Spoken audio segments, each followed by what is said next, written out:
Now, Dominic Raab set out his proposals. Have you looked at them? What do you think? No, although I can remember quite a few of them from, I guess, 8 weeks ago when they were mine. And what this is, I mean, this is a preparation for what we don't expect to happen, which is no deal. But in the event that there is no deal, the country would quite properly expect the government to be ready for it.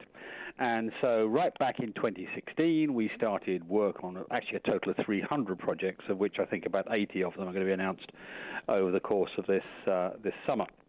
And the whole point was to make sure that some of the sort of scare stories that you've heard bandied around didn't actually happen. Now some of them are just scare stories, full stop, and will never happen. I mean, the stuff about I think from what I gather on the radio, Dominic knocked down this nonsense about using the army to move food around the country. Yes, it's so daft it barely requires dealing with. But you also got to have some preparation for things like recognition of drugs, so that drugs that are currently imported from Europe are still legal to use in the UK. A certain amount of preparation in case there's a hiccup at the border. I mean, you used to be a Kent MP, and I imagine you can remember some of the hiccups and the consequences that took place after, I don't know, French lorry strikes and so on. We're preparing for action where, let's imagine one of the European countries decides to be difficult and hostile about it, and let's imagine it's France for a second, then to be ready for that.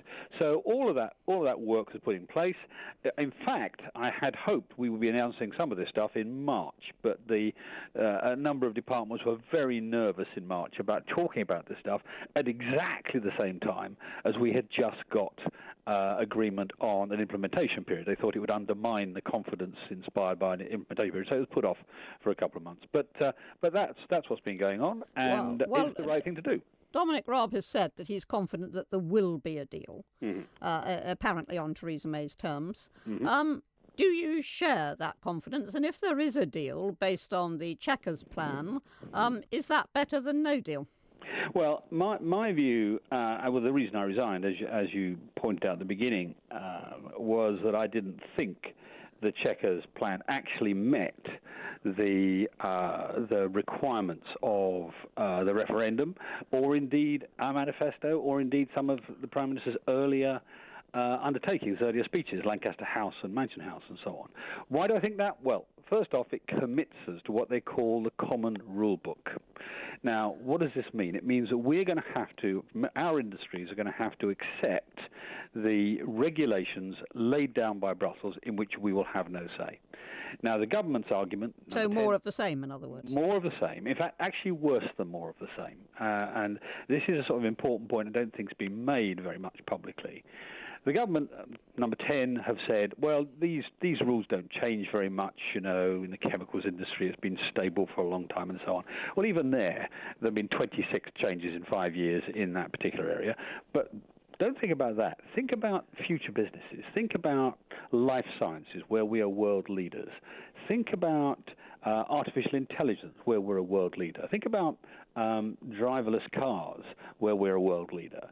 What we're going to be in a position of is receiving the regulations that govern these new industries, in which we will be world leaders, from the European Union, from Brussels. And so we'll be being told about how we can run our biggest and best businesses. So would you rather have no deal at all? Well, I want to see what comes back before I answer that question plainly. But I think what I would say is I think any of the exit scenarios will be better than staying within the European Union. I mean, take the no deal scenario, which is the one we're talking about today. In the event that happens, there will probably be some hiccups in the few months after that happens. Even if people don't intend it, things will go on. I'm not one of the utopians who say, there's nothing to worry about at all. We just sort of plough through it all and there'll be no difficulty. There will be things we have to deal with, but we will deal with them. And in the long run, because we're completely unfettered in terms of what we can do, we can choose our own regulations, and that doesn't mean we're going to be massively deregulating, but it means we can make the regulations more effective and more efficient than some of the European ones are. We can fix our own trade deals with the rest of the world, reinforcing what's already happening, and that is that our trade with the rest of the world is growing much faster than with Europe.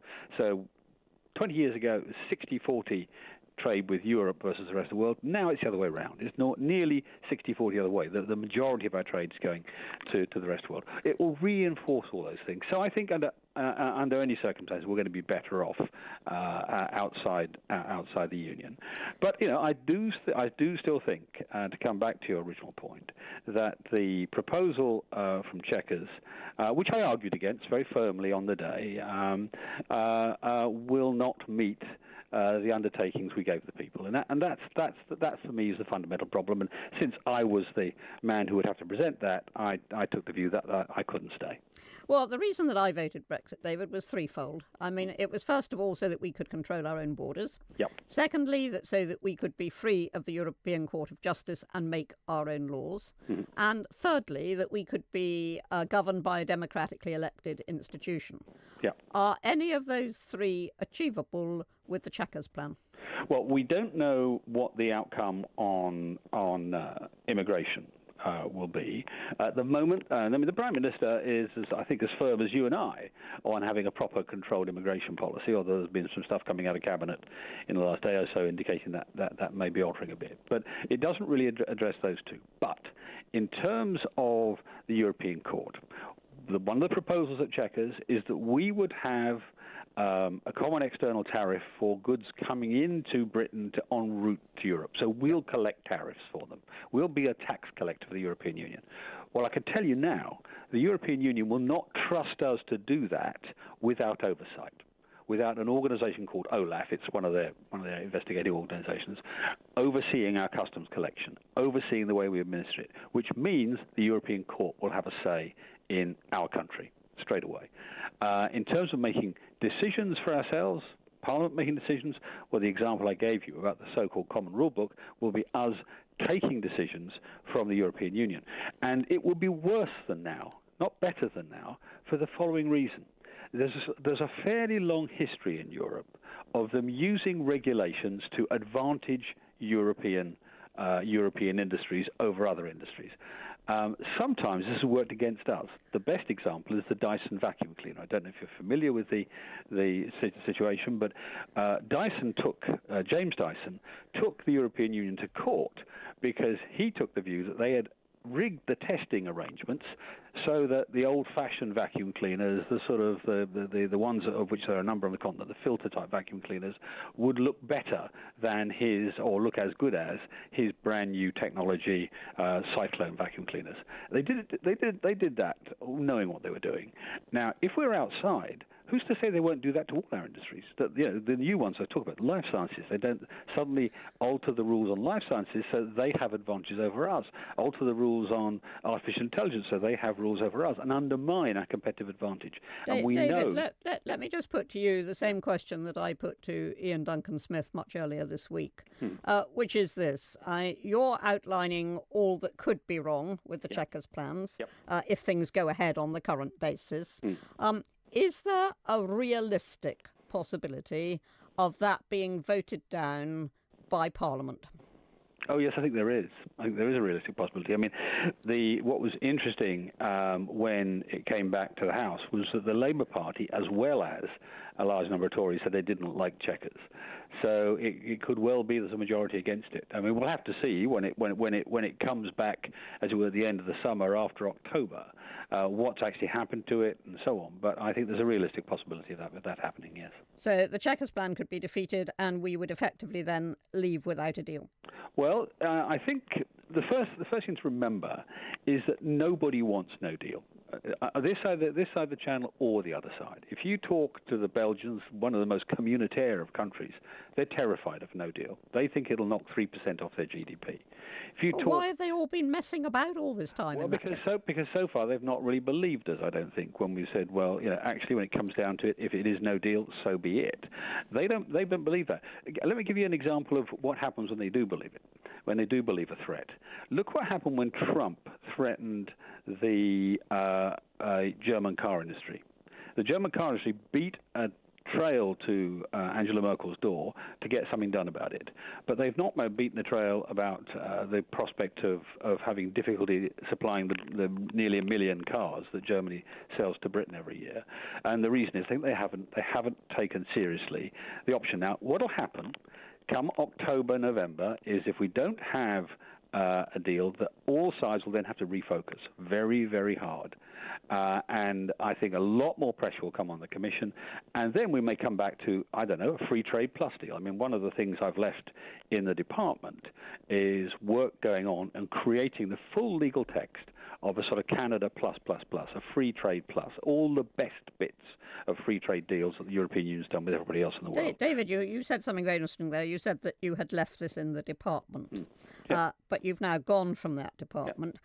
Are you still involved? Have you been talking to Dominic Raab, for example? Well, I thought Dominic's a very old friend of mine, and so I do talk to him. I haven't talked to him about this yet, but I will do when I see him. But one of the things I did shortly after I'd stood down was I asked the Prime Minister, would she put this in the public domain? Now, the reason I did that, I mean, she didn't say yes or no, but the reason I did that was to draw it to everybody's attention that this was going on, this work, and so I would expect it to continue to go on. And so if in the autumn we have this high-pressure situation where everybody's looking nervously at the options, then there is another alternative on the table, available literally, or as it were, off the shelf, an immediately workable option, and that'll be there too. So that's the other fallback I would think of.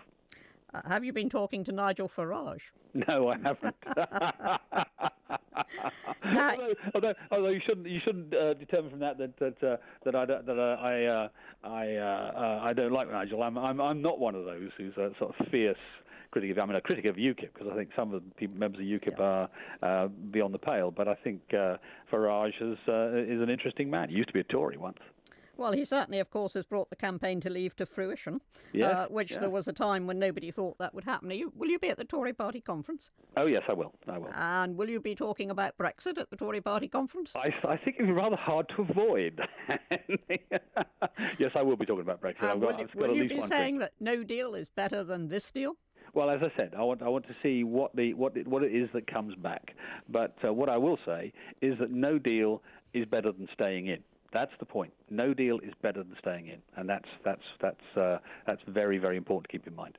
And if the deal that eventuates is one that keeps us in, if not in name, but in fact and in detail, you would vote against that deal? I think so. I mean, that's why I stood down. I mean, I think this is not a deal which, as it looks at the moment, this is not a deal that actually delivers on the referendum promise. Now, some of my judgment on that is like what I was describing to you about the way they'll treat the customs arrangement is dictated by how they respond. And if they respond in the way I think they will, then it will not be a deal which I would support. But we'll have to wait and see what the outcome is. I always thought that Dominic Raab and you shared a view about Brexit.